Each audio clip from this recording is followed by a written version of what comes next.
প্রশ্ন বিচিত্রা ক্লাস 12 কারশফের সূত্র অধ্যায়ে 14 দাগে একটি এমসিকিউ দেওয়া আছে। পোটেনশিওমিটারের সাহায্যে কোনো একটি কোষের আভ্যন্তরীণ রোধ নির্ণয় করে দেখা গেল শুধু কোষের তড়িৎচালক বল নিষ্ক্রিয় করার জন্য পোটেনশিওমিটার তারের 155 সেমি দৈর্ঘ্যের নিস্পন্দ বিন্দু পাওয়া যায়। এরপর 8 ওহম রোধের একটি রোধ কোষের সঙ্গে যুক্ত করায় পরিবর্তিত নিস্পন্দ বিন্দুর দূরত্ব দাঁড়ায় 135 সেমি।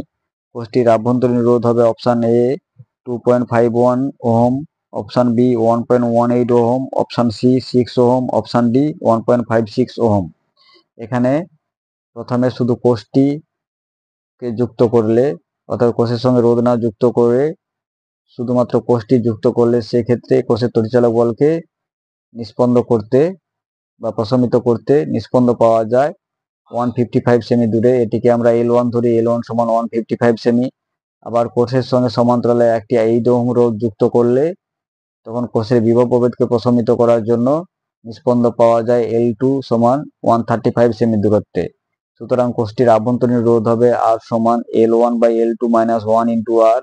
L1 এর পরিবর্তে 155, L2 এর পরিবর্তে 135 এবং R এর পরিবর্তে 8 বসিয়ে পাই আভ্যন্তরীণ রোধ সমান 20 ইন্টু 8 বাই 135 ওহম সমান 1.18 ওহম। সুতরাং সঠিক উত্তরটি হবে অপশান বি।